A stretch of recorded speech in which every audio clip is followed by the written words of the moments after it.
ये कहानी पिछले रमज़ान के दिनों की है। मेरा दोस्त आसिफ और उसकी बेगम रज़िया दोनों दिल्ली में रहते थे। बड़े शहर की तेज़ी और नौकरी से वक्त ना मिल पाने की वजह से दोनों ईद की तैयारी नहीं कर पाए थे। तो संडे का दिन था और आसिफ ने अपनी बेगम से कहा कि जल्दी करो, हमें बहुत सारी तैयारी करनी है और हमारे पास सिर्फ आज ही का दिन है। ये कहते हुए आसिफ अपने कमरे से बाहर निकल गया और बाहर तभी उसकी नज़र बाहर बैठी हुई लॉन में उसकी अम्मी पे पड़ी। अम्मी जो कुछ ही दिन पहले उसके घर आई थी गांव से। इतने साल से वो अकेले रहती थी और पहली बार ईद मनाने के लिए अपने बेटे के साथ शहर आई थी। आसिफ कुछ सोचते हुए वापस अपने कमरे में गया और उसने अपनी बेगम यानी रज़िया से कहा कि रज़िया, तुमने अम्मी से पूछा कि उनको ईद पर क्या चाहिए? रज़िया ने कहा कि अब इस उम्र में उनको क्या चाहिए होगा, 2 जोड़ी कपड़े, और इसमें पूछने वाली क्या बात है, वो तो हम ला ही रहे हैं। आसिफ ने कहा कि अम्मी पहली बार हमारी घर आई हैं ईद पर, तुम्हें पूछ लेना चाहिए था। तो रज़िया ने बोला कि ठीक है, इतना प्यार आ रहा है तो तुम खुद ही क्यों नहीं पूछ लेते। रज़िया की आवाज़ में थोड़ी सी तेज़ी थी। ये कहते हुए रज़िया तेज़ी से बाहर निकल गई। आसिफ अपने अम्मी के पास गया। उसने बोला कि अम्मी, ईद पर हम लोग खरीदारी करने बाहर जा रहे हैं, आपको कुछ चाहिए तो नहीं? उतने में ही अम्मी ने बोल दिया कि बेटा मुझे कुछ नहीं चाहिए। बहुत ज़िद करने पर, आसिफ की बहुत ज़्यादा ज़िद करने पर अम्मी ने कहा ठीक है, तुम इतनी ज़्यादा ज़िद कर रहे हो तो ठीक है, मैं तुम्हें लिख कर दे देती हूँ। तुम और बहू इतनी सारी खरीदारी करनी, कहीं भूल ना जाओ। अम्मी कमरे में जाती है और कागज़ पे कुछ लिख के उसको फोल्ड करके वो पर्ची दे देती है। आसिफ वापस अपनी कार में आता है और बैठते हुए रज़िया से बोलता है कि देखा, अम्मी को भी कुछ चाहिए था। मैंने तुमसे कहा था ना कि इस उम्र में भी लोगों को बहुत कुछ चाहिए होता है, रोटी कपड़े के अलावा भी उनकी और ज़रूरत होती है। तो रज़िया कहती है ठीक है, पहले हम अपनी ख़रीदारी करेंगे, उसके बाद हम अपनी जो तुम्हारी लिस्ट है तुम देख लेना और फिर शॉपिंग कर लेना। गर्मी के दिन थे, काफ़ी तेज़ गर्मी थी। दोनों ने अपनी ख़रीदारी करी और दोनों थक के जब वापस आए और कार में बैठे, आसिफ ने एसी को ऑन किया और वो ठंडी हवा उसके चेहरे पे पड़ रही थी।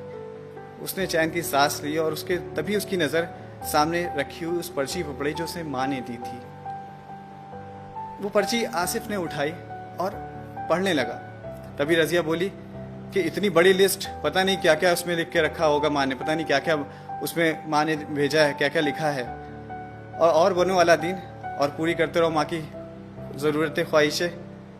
बस ये बोलना था, पर ये क्या कि आसिफ के आंखों में आंसू थे और उसके हाथ कांप रहे थे। रज़िया घबरा गई। रज़िया पूछने लगी कि ऐसा क्या लिखा है उस पर्चे में। रज़िया ने पर्चा छीन लिया, मगर रज़िया हैरान थी कि इतने बड़े पर्चे में सिर्फ चंद ही अल्फाज लिखे थे। उस पर्चे में लिखा था कि बेटा, मुझे ईद तो क्या, किसी भी मौके पर कुछ नहीं चाहिए। फिर भी तुम जिद कर रहे हो तो तुम्हारे शहर के किसी कोने में मिल जाएं फुर्सत के कुछ पल, तो मेरे लिए लेते आना। ढलती शाम हो गई हूँ मैं, अंधेरों से डर लगने लगा है, बहुत ज़्यादा डर। पल पल बढ़ती हुई मेरी तरफ मौत को देखकर जानती हूँ हक है, टाला नहीं जा सकता, पर बहुत घबराहट होती है अकेलेपन से। तो जब तक तेरे घर पर हूँ, कुछ पल बैठा कर मेरे पास, थोड़ी देर ही सही बांट लिया कर मेरे बुढ़ापे के अकेलेपन को। बिना चिराग जलाए रोशन हो जाएगी मेरी ज़िंदगी की हर शाम। बहुत दिन हो गए बेटा तुझे छुआ नहीं, तो फिर से आओ एक बार मेरी गोद में, सर रख, मैं सहलाऊं तेरे सर को और मुस्कुरा कर लगाऊं मौत को गले। क्या पता अगली ईद रहूं ना रहूं। तो दोस्तों, ऐसी होती है माँ। इस ईद हमें अपनी माँ को कुछ तोहफे में खाली हम सिर्फ अपनी कुछ पल दे सकते हैं। कुछ पल बैठ के उनके साथ गुजारना ही उनके लिए बहुत बड़ी बात है। तो मैं आखिरी में बस जाते जाते कुछ अल्फाज, कुछ चंद शेर आपकी नज़र करता हूँ कि खुशी कहते हैं किसे, ऐ मेरे हमदम समझ लेते। खुशी कहते हैं किसे, ऐ मेरे हमदम समझ लेते, अगर तुम दूसरों के गम को अपना गम समझ लेते।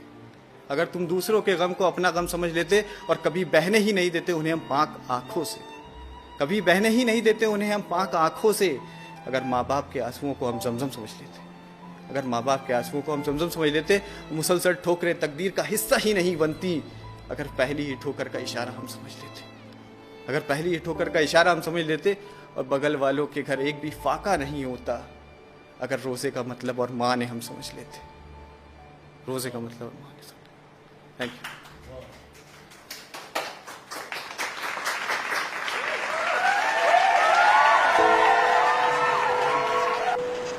दोस्तों, चाहे ईद हो या दिवाली, अपने माँ बाप को ज़्यादा से ज़्यादा वक्त दें और उनके अकेलेपन को समझें।